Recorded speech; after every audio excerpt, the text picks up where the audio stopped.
It was an African day like most African days, hot, humid, and miserable. An African daisy of a day. And George, king of the jungle, was surveying his domain from an air-conditioned treetop. Then suddenly...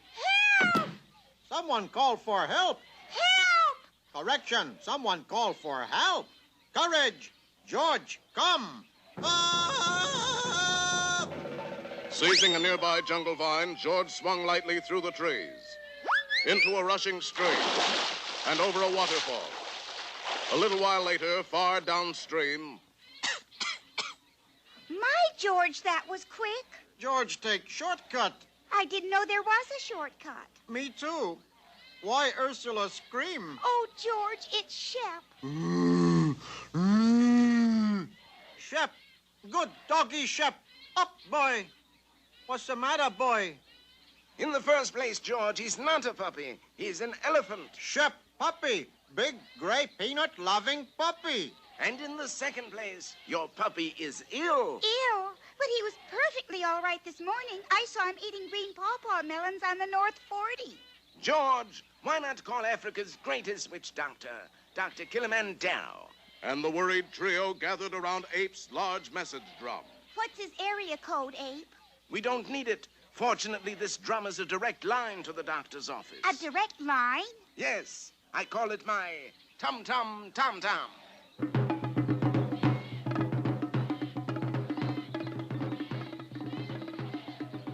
Doctor, it's George of the jungle. Tell him us witch doctors don't make house calls. It isn't George, it's his doggy who is sick. Oh, that's different. I never could resist a bow wow. That's a bow wow? See? Doctors say Shep is bow wow.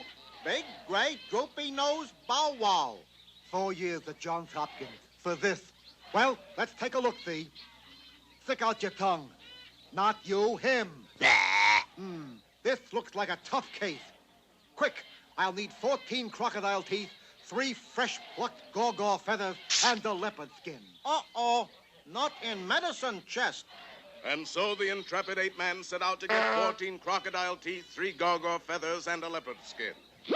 First, he dangled a tempting tootsie over a crocodile-infested swamp. Now George gets something to remove teeth. Unfortunately, every crocodile in Africa is on to that old stick trick by this time. This should do trick. Oh! What happened to stick? Oh, there it... Oh! Hold still, George. I'm removing the last one now. Of course, pulling teeth is a little out of my line. There. Oh! Ow! Well, what do you know?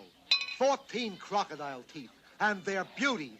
Now for the gaw feathers, George. A few hours later, found the Jungle King climbing toward the nest of a 10-foot gaw, prehistoric remnant of a day when birds ruled the world. With jungle cunning, the ape-man inserted himself into the gaw nest to await the coming of the great mother bird. Unfortunately, gaw chicks live exclusively on earthworms and swamp moss. What? You won't eat swamp moss? You're no kid of mine, kid. And the great bird seized George in her talons, flew into the air, and dropped it. But during the trip, resourceful George had been able to pluck the 3 gaw feathers he needed. George, just lucky, I guess.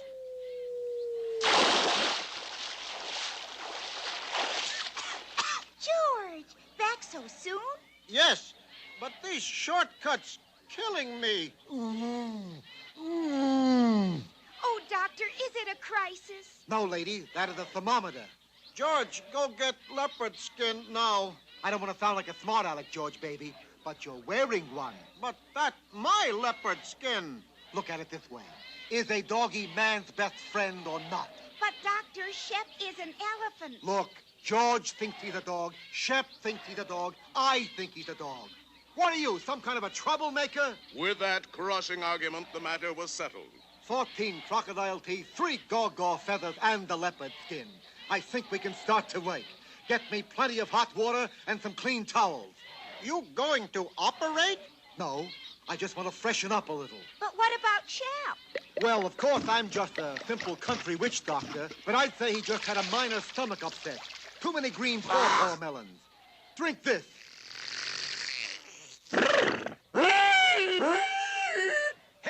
Heavens, what was that? Well, of course, Shep is a doggy, but if he was an elephant, that would have been a burp. And look, he's better. Good dog, Shep. Fetch. Ooh. But, Doctor, what about the crocodile teeth, the gaw feathers, and the leopard skin? Aren't they part of the cure? Cure? These are the fees I'm charging you. How do I look? Better than George. You don't know the half of it, Georgie boy. Now, I'm just a simple country witch doctor, but I'd say those bushes you're wearing are poison ivy. So long, folks. I gotta go to a meeting of the Medical Ethics Committee. Well, George fixed that chiseler. Get back crocodile teeth, gaw feathers, and leopard skin. Yes, dear. But you know something? For a simple country witch doctor, he cast a pretty good magic spell.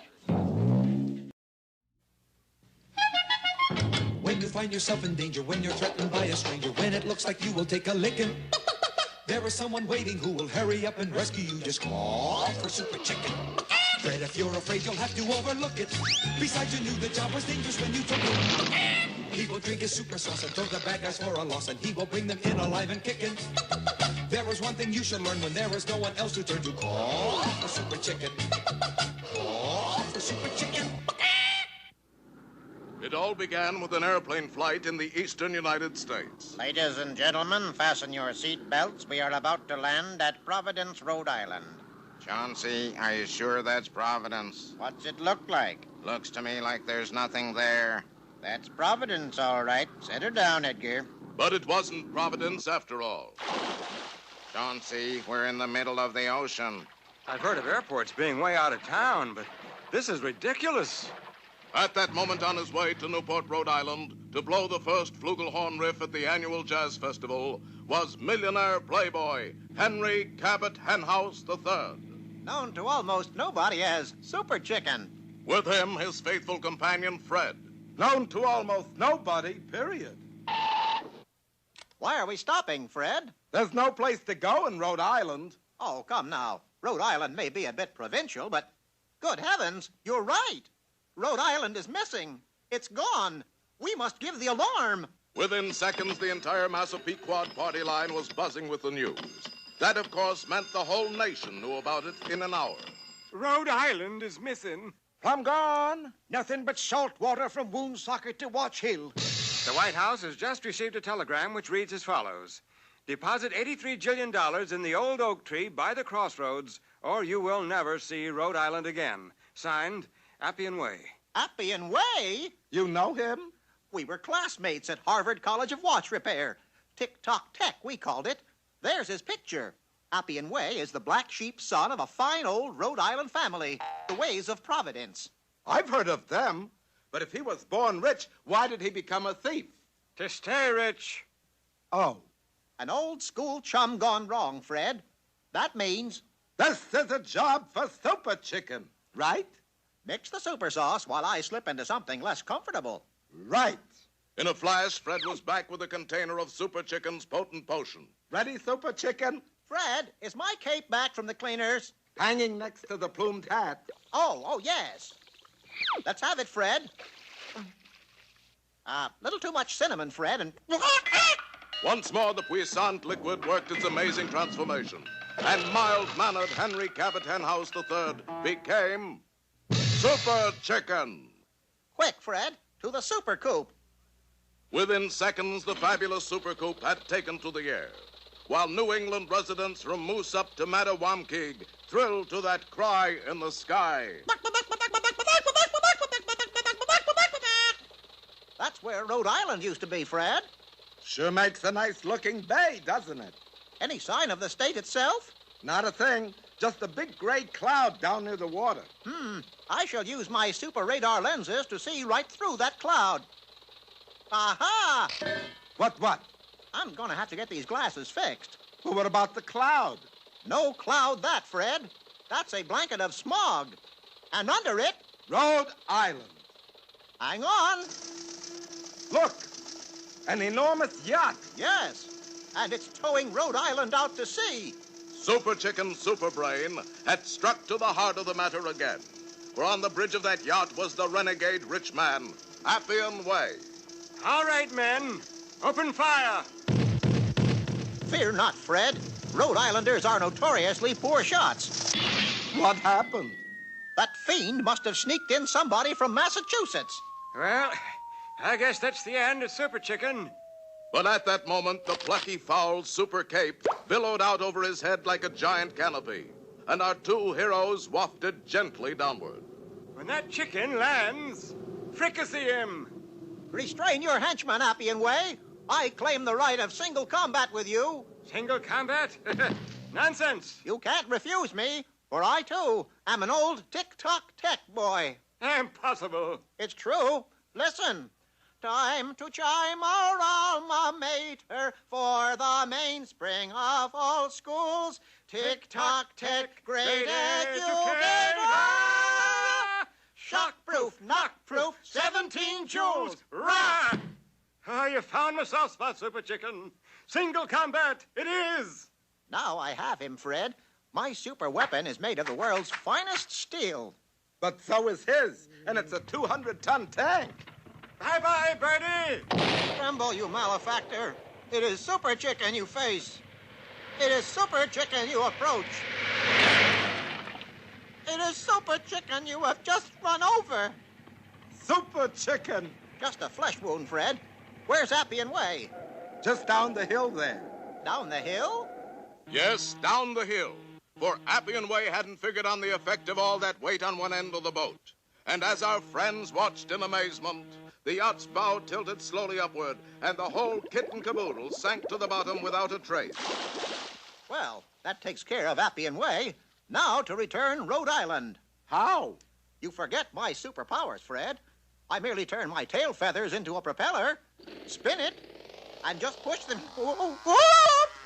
Gee, Super Chicken. Oh, well. So that's how Rhode Island was finally returned. Yeah, it was Rhode. And remember, when you hear that cry in the sky,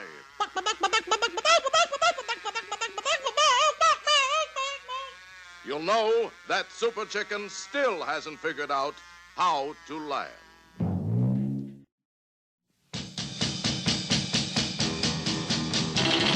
Tom Slick, Tom Slick. Let me tell you why he's the best of all good guys. Tom Slick, Tom Slick. In the Thunderbolt, we slapper once he's on your tail. He won't quit because you know there's no such word as fail to Tom Slick, Tom Slick. Here upon the sun-drenched shores of the Mediterranean Sea lies Monte Carlo, scene of an annual race rally that draws the finest drivers in the world. Unfortunately, our story begins far away from Monte Carlo, high in the gloom-shrouded Transylvanian Alps. This is Monte Carlo, also scene of an annual race, the Monte Carlo Monster Rally. Headlights on your racing car, Tom? The Monster Rally is held only at midnight during a full moon, Marigold. Tom, boy, are you sure you want to go through with this race? Frankly, no, Gertie. Then why don't you withdraw, Tom? There's no such word as withdraw in auto racing, Marigold. Besides, there's a penalty for withdrawing. What is it? They cut off your leg. Look, there is Prince Monte Carlo himself. Who's that with him? His ex-wife, Sepulchra. Ex-wife? You mean they're divorced? No, she died in 1943. It's midnight. Start the race. What a field of contestants we have with us, folks. Who's the pretty one? Here's Lobo Fanguzzi, at the wheel of his four-claw Wolf Ferrari Road Ripper. Yay! And apparently still recovering from a bad accident, Fred G. Frankenstein and his Le Monster Special. Yay! And there is the defending champion, the renowned auto racer and well-known vampire, Count Lou Gosi, fueling up his famous red corpuscle bloodmobile. Yay! Who's the pretty one? And piloting the Thunderbolt grease slapper, the American challenger and good sport first class, Tom Slick. Ooh. Don't be disheartened, Tom. We're rooting for you. Me too, darling. There's no such word as disheartened in auto racing, ladies. Depressed, maybe. Hey, let's go. That moon ain't gonna stay full much longer. Remember, I must be back in the coffin at daybreak. Very well, my dear. Will you fire the starting gun? Yes. Ow! Sweetheart, you hit one of the peasants. So? Peasant season doesn't open until next week. And there they go. Tom Slick in the Thunderbolt Grease Slapper breaks into an early lead, followed closely by the Frankenstein Le Monster. But wait. Closing fast on the Le Monster is Lobo Fanguzzi in the Road Ripper. Ha ha! Now I'm gonna use the Fanguzzi grill to bite his tires off. Oh, Gertie, Frankenstein's two rear tires are gone. He is in serious trouble. It looks as if Fanguzzi can't get his grill loose. Hey, what's the matter? Let it go. It looks as if the Wolfman has bitten off more than he can chew. They're both out of the race, Gertie. Good riddance, I say. And Tom is still in the lead. But here comes Count Lugosi and the Red Corpuscle. Just one more lap to go, Tom. They are all even. They're neck and neck, neck and neck. Please don't say neck. It makes me so hungry. Now the Thunderbolt Grease Slapper is pulling away from the Bloodmobile. Come on, old girl. Let's show them what Yankee ingenuity and know-how can do. It's no match for Transylvanian cunning. Come, my little friends. Time to go to work. Oh, rats. Bats. I'll wager Count Lugosi is behind this. Not behind, Yankee Millsap. Count Lugosi is in front. Gertie, the Count cheated. Tell me something new, honey. Away, confound you pesky bats. Hold on, Tom boy. I'm almost finished with my knitting. What are you knitting, Gertie Growler? What's it look like? A bat mitten set. Hang on to me, dearie.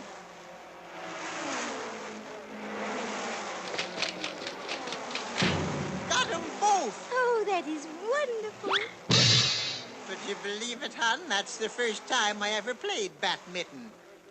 Approaching the finish line, dirty guy Count Lugosi is still in the lead, and it looks bad for the gallant Yankee challenger. But what's this? A 5-foot rooster has appeared at the finish line. What a terrible thing to happen. A rooster crowing. It must be daybreak. Very by time for all us vampires. The Count's car is stopping. He's getting out. Now he's getting in. He's lying down. There goes the lid. And here comes the winner, Tom Slick. Here is the Monte Carlo Cup, Tom Slick. Congratulations, sweetheart. Come along, dearest. Time to feed the cobra. Oh, very well. Good heavens! Think nothing of it. It's not the first time my wife has lost her head over a pretty face. Congratulations, Tom. Marigold! You were the 5-foot chicken. I can't believe it. Why not, Tom? Because there's no such word as chicken in auto racing, Marigold.